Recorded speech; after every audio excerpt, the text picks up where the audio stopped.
باب نمبر 11 اللہ اور اس کے رسول صلی اللہ علیہ وسلم کی اطاعت و محبت کے بیان میں۔ قال اللہ تعالی ان کنتم تحبون اللہ فاتبعونی یحببکم اللہ۔ ترجمہ: اگر تم اللہ سے محبت کا دعویٰ کرتے ہو تو میری تابع داری کرو، اللہ تم کو دوست رکھے گا۔ جاننا چاہیے کہ خدا اور رسول صلی اللہ علیہ وسلم کے ساتھ بندے کی محبت کے یہ معنی ہیں کہ وہ ان کی تابع داری کرے اور ان کے احکام بجا لائے، اور اللہ کی محبت بندوں کے ساتھ یہ معنی رکھتی ہے کہ وہ ان کے گناہوں کو معاف کر دیتا ہے اور ان پر احسان کرتا ہے۔ کسی کا قول ہے کہ جب بندہ یہ جان لے کہ حقیقی کمال اللہ ہی کے لیے ہے اور اس کا اپنا کمال اور غیروں کے کمالات سب اضافی کمال ہیں، تو اس کی محبت سوائے اللہ کے اور کسی کے ساتھ نہ ہوگی، اور بجز اس کی اطاعت کے اور ان چیزوں کی رغبت کے جو اسے اللہ کے نزدیک کریں دوسری طرف مشغول و مصروف نہیں ہوگا۔ اللہ کی محبت اس کے رسول صلی اللہ علیہ وسلم کی محبت پر موقوف ہے، اس لیے اس کی محبت و اطاعت لازم کی گئی ہے۔ آیت مذکورہ الصدر کا شان نزول یہ ہے کہ رسول اللہ صلی اللہ علیہ وسلم کے وقت میں ایک قوم کے لوگوں نے رسول اللہ صلی اللہ علیہ وسلم سے آ کر کہا کہ ہم اللہ سے محبت رکھنا چاہتے ہیں۔ ان کے جواب میں یہ آیت نازل ہوئی کہ اگر تم اللہ سے محبت رکھنا چاہتے ہو تو میری تابع داری کرو۔ بشر حافی رحمۃ اللہ علیہ کا قول ہے کہ میں نے رسول اللہ صلی اللہ علیہ وسلم کو خواب میں دیکھا۔ آپ صلی اللہ علیہ وسلم نے فرمایا کہ اے بشر، کیا تو جانتا ہے کہ تجھے اللہ تعالی نے تیرے ہم عصروں سے کیوں ممتاز کیا ہے؟ میں نے کہا یا رسول اللہ صلی اللہ علیہ وسلم، میں نہیں جانتا۔ فرمایا اس واسطے کہ تو صلحاء و فقراء کی خدمت کرتا ہے، اپنے بھائیوں کی خیر خواہی کرتا ہے اور اپنے یاروں دوستوں سے محبت کرتا ہے اور میری سنت کی پیروی کرتا ہے۔ پھر فرمایا جس نے میری سنت و طریقے سے محبت رکھی گویا مجھ سے محبت کی، اور جس نے مجھے دوست رکھا وہ قیامت کے دن میرے ساتھ جنت میں ہوگا۔ آثار مشہورہ میں وارد ہے کہ جو شخص اختلاف مذاہب و فساد خلائق کے وقت سید المرسلین صلی اللہ علیہ وسلم کی سنت کو ہاتھ سے نہ چھوڑیں اس کا 100 شہد کا ثواب ہوگا، اس کو 100 شہد کا ثواب ہوگا۔ شرعۃ الاسلام میں ایسا ہی لکھا ہے۔ آپ صلی اللہ علیہ وسلم نے ایک مرتبہ فرمایا کہ میری تمام امت جنت میں داخل ہوگی مگر وہ شخص جس نے انکار کیا۔ لوگوں نے دریافت کیا کہ وہ کون ہوں گے؟ فرمایا جس نے میری سنت کی پیروی کی وہ جنت میں داخل ہوا، اور جس نے میری نافرمانی کی اس نے انکار کیا اور جنت سے محروم ہوا۔ فرمایا جو عمل میری سنت کے موافق نہ ہو وہ گناہ ہے۔ کسی بزرگ کا قول ہے کہ اگر تو کسی شیخ کو ہوا میں اڑتا ہوا یا دریا میں پانی کے اوپر چلتا ہوا دیکھے حالانکہ وہ کسی فرض کا سنت کا تارک ہو تو جان لو کہ وہ کاذب ہے اور اس کا یہ فعل کرامت نہیں ہے بلکہ استدراج ہے، نعوذ باللہ من ذالک۔ جنید بغدادی رحمۃ اللہ علیہ نے فرمایا ہے کہ کوئی خدا سے نہیں ملا مگر خدا سے ہی، یعنی خدا کا قرب حاصل کرنا خدا کے احکام کی پیروی ہی سے ہوتا ہے، اور یہ بات محمد مصطفیٰ صلی اللہ علیہ وسلم کی مطابعت و اطاعت سے ہی حاصل ہوتی ہے۔ احمد حواری کا قول ہے کہ سنت رسول صلی اللہ علیہ وسلم کی پیروی کے بغیر ہر ایک عمل باطل و رائیگاں ہے، جیسا کہ رسول اللہ صلی اللہ علیہ وسلم نے فرمایا ہے کہ جس نے میری سنت کو ضائع کیا اس پر میری شفاعت حرام ہے۔ حکایت: جنید بغدادی رحمۃ اللہ علیہ فرماتے ہیں کہ ہمارا استاد سری رحمۃ اللہ علیہ بیمار ہو گیا، ہم نے اس کو بیماری کی کوئی دوا نہ پائی اور اس کا سبب معلوم نہ ہوا۔ ہمیں ایک طبیب حاذق کی خبر ملی، ہم اس کے پاس قارورہ لے گئے۔ طبیب نے اس کو دیکھا اور بہت دیر تک دیکھتا رہا، پھر کہا یہ تو کسی عاشق کا بول معلوم ہوتا ہے۔ جنید کہتے ہیں کہ میں اس بات کے سننے سے بے ہوش ہو گیا اور قارورہ میرے ہاتھ سے گر گیا۔ پھر میں اپنے استاد کے پاس آیا اور اس حال کی خبر دی۔ وہ مسکرایا، پھر کہا کہ اللہ اسے خراب کرے، وہ کیسا دانا ہے۔ میں نے کہا کہ اے استاد، کیا بول میں محبت ظاہر ہوتی ہے؟ کہا ہاں۔ فضیل رحمۃ اللہ علیہ کا قول ہے، جب تجھ سے پوچھا جائے کہ کیا تو اللہ سے محبت رکھتا ہے تو چپ رہو، کیونکہ اگر تو کہے گا نہیں تو کافر ہو جائے گا، اور اگر کہے گا ہاں تو تجھ میں عاشقوں کے اوصاف نہیں ہیں، بس عذاب الہی سے ڈرنا چاہیے۔ سفیان رحمۃ اللہ علیہ نے کہا ہے کہ جو شخص ایسے شخص کو دوست رکھتا ہے کہ وہ اللہ سے محبت کرتا ہے تو گویا یہ خدا سے محبت رکھتا ہے، اور جو شخص اس کی تعظیم کرتا ہے جو خدا کی تعظیم کرتا ہو تو گویا یہ خدا کی تعظیم کرتا ہے۔ سہل رحمۃ اللہ علیہ نے فرمایا ہے کہ اللہ کی محبت کی علامت قرآن کی محبت ہے، اور اللہ اور قرآن کی محبت رسول اللہ صلی اللہ علیہ وسلم کی محبت ہے، اور رسول اللہ صلی اللہ علیہ وسلم کی محبت کی علامت اس کی سنت کی پیروی، ان کی سنت کی پیروی کی علامت ہے، اور سنت کی محبت کی علامت آخرت کی محبت ہے، اور آخرت کی محبت کی علامت دنیا کو ترک کرنا ہے، اور دنیا کو چھوڑنے کی علامت یہ ہے کہ دنیا میں قوت لا یموت پر راضی رہے، اور دنیا کو آخرت کا وسیلہ سمجھے اور زاد راہ کی تیاری کرے۔ ابو الحسن زنجانی رحمۃ اللہ علیہ نے فرمایا ہے کہ عبادت کی بنیاد 3 چیزوں پر ہے: آنکھ، دل، زبان۔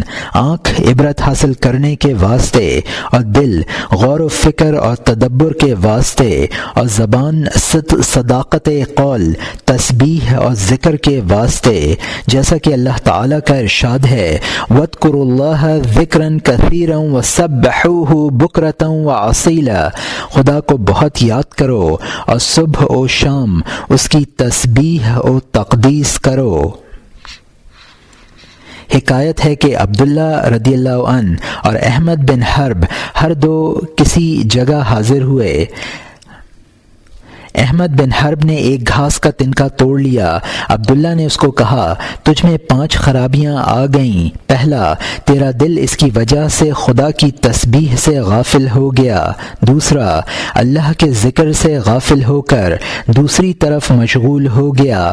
تیسرا، تو نے ایسا طریقہ نکالا کہ اور لوگ بھی اس کی پیروی کریں گے۔ چوتھا، تو نے اس کو اپنے رب کی تسبیح و تقدیس سے منع کیا۔ پانچواں، قیامت کے روز خدا کی حجت تجھ پر قائم ہو گئی۔ یہ مضمون رونق المجالس میں لکھا ہے۔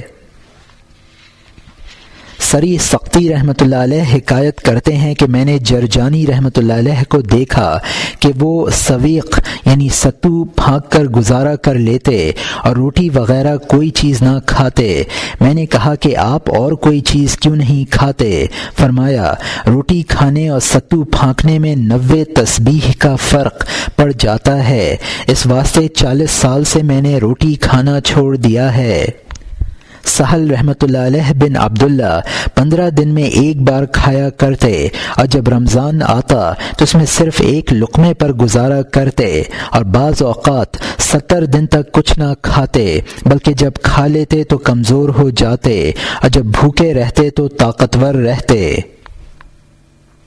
ابو حماد اسود نے مسجد حرام میں 30 سال تک مجاوری کا کام کیا، اور اس عرصے میں نہ کچھ کھایا نہ پیا، اور خدا کے ذکر و اذکار سے ایک دم غافل نہ ہوا۔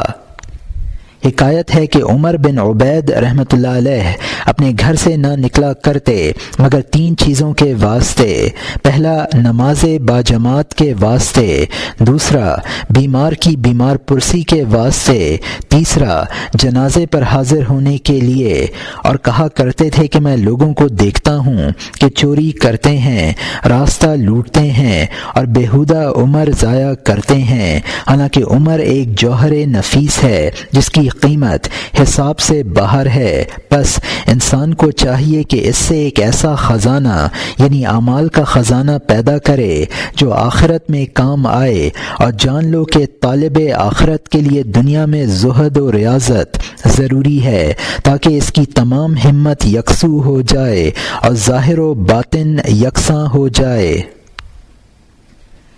شبلی رحمۃ اللہ علیہ کا قول ہے کہ ابتدائے ریاضت میں جب نیند مجھ پر غلبہ کرتی تو نمک کا سرما آنکھوں میں ڈال لیتا، اور جب سخت ستاتی تو سلائی گرم کر کے آنکھوں میں پھیر لیتا۔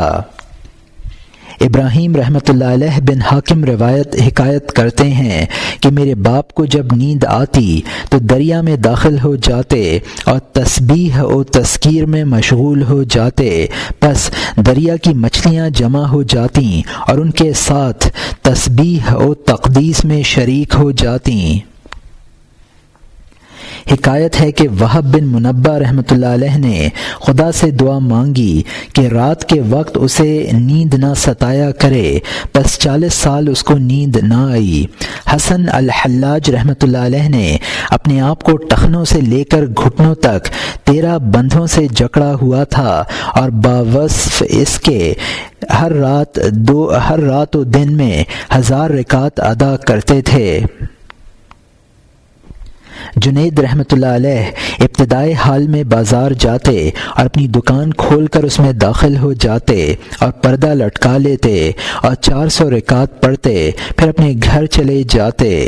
حبشی بن داؤد 40 سال تک عشاء کے وضو سے صبح کی نماز پڑھتے رہے۔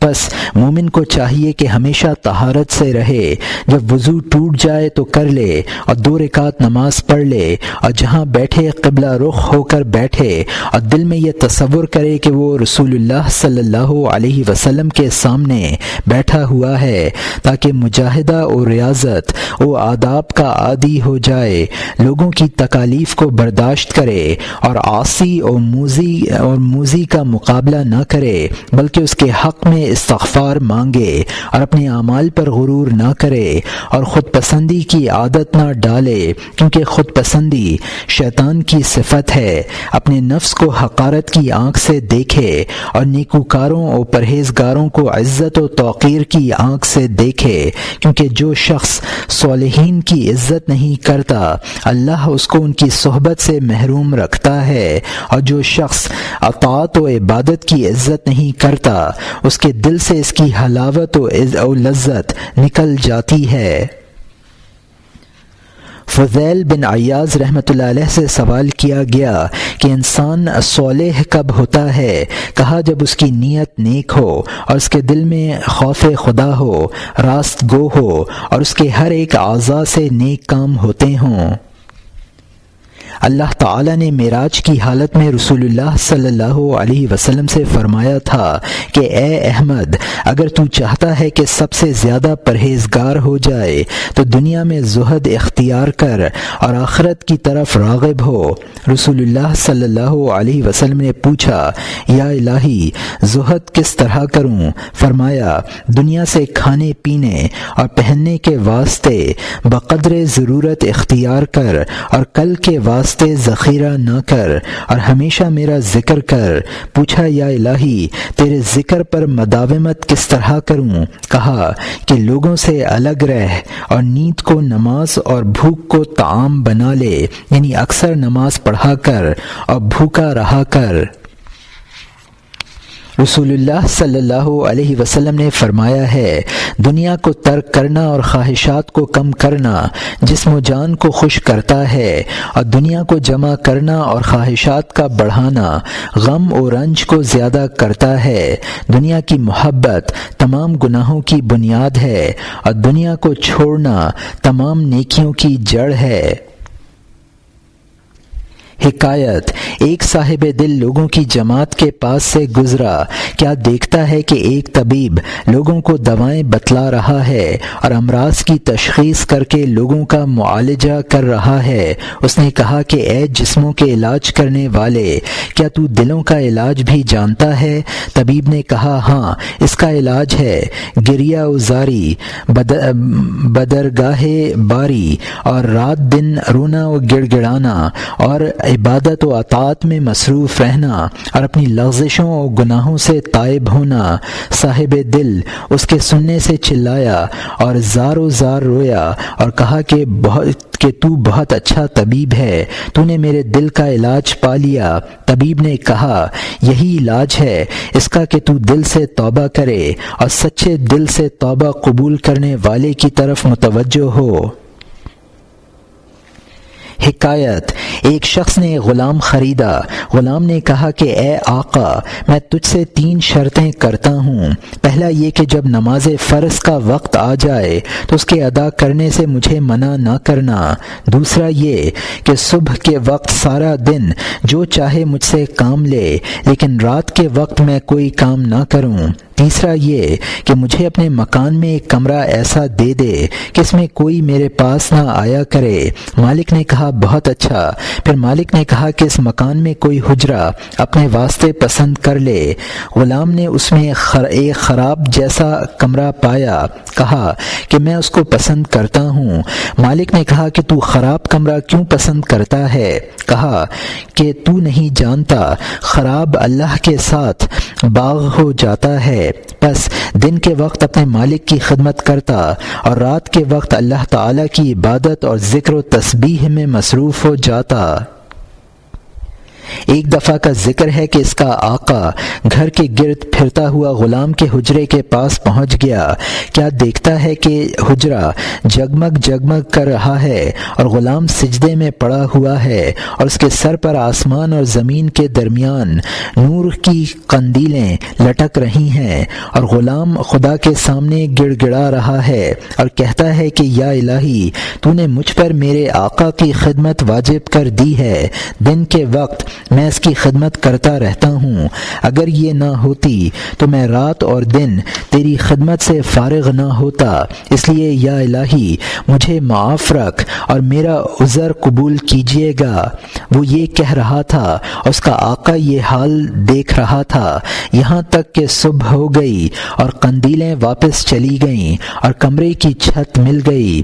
غلام کا آقا اپنے گھر واپس آیا اور اپنی بیوی کو سارا ماجرا سنایا۔ جب دوسری رات ہوئی تو بیوی کو ساتھ لے کر غلام کے حجرے کے دروازے پر گیا، دیکھا کہ غلام سجدے میں پڑا ہے اور نور کی قندیلیں اس کے سر پر لٹک رہی ہیں۔ میاں بیوی دونوں یہ نظارہ دیکھتے رہے اور روتے رہے یہاں تک کہ صبح ہو گئی۔ صبح کے وقت غلام کو بتلایا اور کہا کہ تو اللہ کے واسطے آزاد ہے، جا اس کی عبادت میں مصروف ہو جا جس کے آگے تو عذر کرتا تھا۔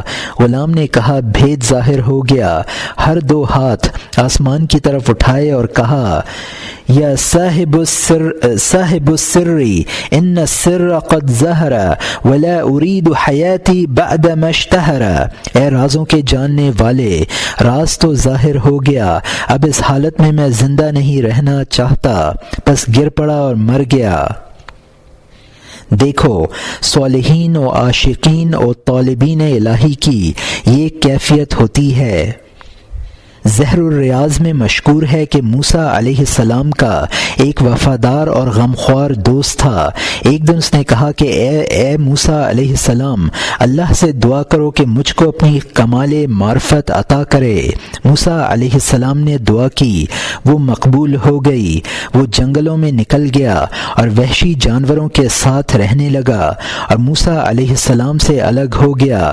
موسیٰ علیہ السلام نے کہا کہ یا رب، میرا مونس او غمخوار مجھ سے جدا ہو گیا۔ فرمایا اے موسیٰ علیہ السلام، جو میری کمال معرفت چاہتا ہے وہ ہرگز لوگوں کی صحبت میں نہیں بیٹھتا۔ اخبار میں آیا ہے کہ یحییٰ علیہ السلام اور عیسیٰ علیہ السلام بازار جا رہے تھے کہ ایک عورت ان کو ٹھوکر لگا کر نکل گئی۔ یحییٰ علیہ السلام نے کہا کاش کہ یہ جانتی۔ عیسیٰ علیہ السلام نے کہا سبحان اللہ، تیرا جسم تو میرے ساتھ ہے اور تیرا دل کہاں ہے؟ اے میرے خالہ زاد، اگر میرا دل ایک لمحے کے واسطے بھی خدا سے غافل ہو کر غیر کی طرف متوجہ ہو جائے تو میں خیال کروں گا کہ میں نے خدا کو نہیں پہچانا۔